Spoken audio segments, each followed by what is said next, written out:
look at these devastating images coming into us from out of California. Several homes and some 14,000 acres have been completely destroyed by wildfires. Containment of the mountain fire stands at 0% in multiple places. Hundreds of firefighters in areas near Los Angeles are working tirelessly on both the ground and in the air.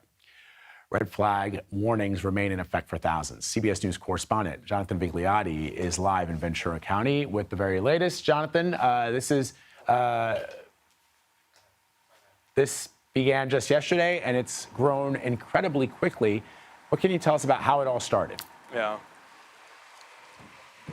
Yeah, and you can see fire crews behind me right now dealing with what can best be described as blowtorch conditions. To give you some perspective, we don't know what sparked the fire, but it began about a 20-minute drive from where we are right now. Wind gusts exceeding 80 miles per hour, turning this into a wind-driven event. We are here where the fire ripped through about a few hours ago, and as the sun now rising, you can get a good sense of the destruction that we're seeing. We're talking neighborhood after neighborhood. Easily dozens of homes have been leveled. This entire street was lined with homes. You see fire crews passing by. You've got these crews that are dealing with hot spots. You can imagine the big concern, the embers from homes like this on fire, in some cases being blown more than a mile in advance from the main source of the flames. You mentioned hundreds of fire crews. They're primarily working on the ground. We have seen some choppers up in the air. They're conducting those aerial water drops. But one of the big issues continues to be the wind, with wind gusts still exceeding at times 80 miles per hour. You have those fixed wing planes, really the main artillery here, that have been grounded, unable to attack this fire.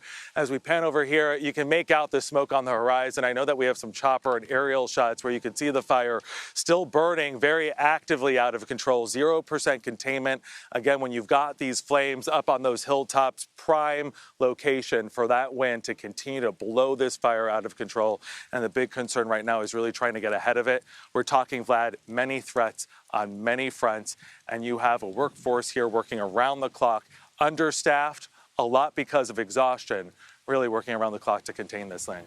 And Jonathan, are there evacuations scheduled today? And if so, where? So thousands have been evacuated so far. We anticipate as this fire grows, and depending on where the wind takes it, there will be additional evacuation orders.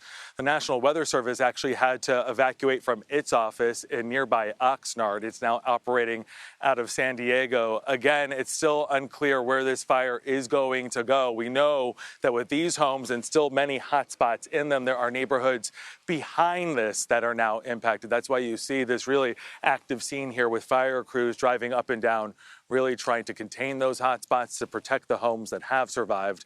But again, as we're getting a sense and a bigger picture here, now that the sun has risen, I mean, we're saying dozens of homes. It could exceed 100 homes when all is said and done.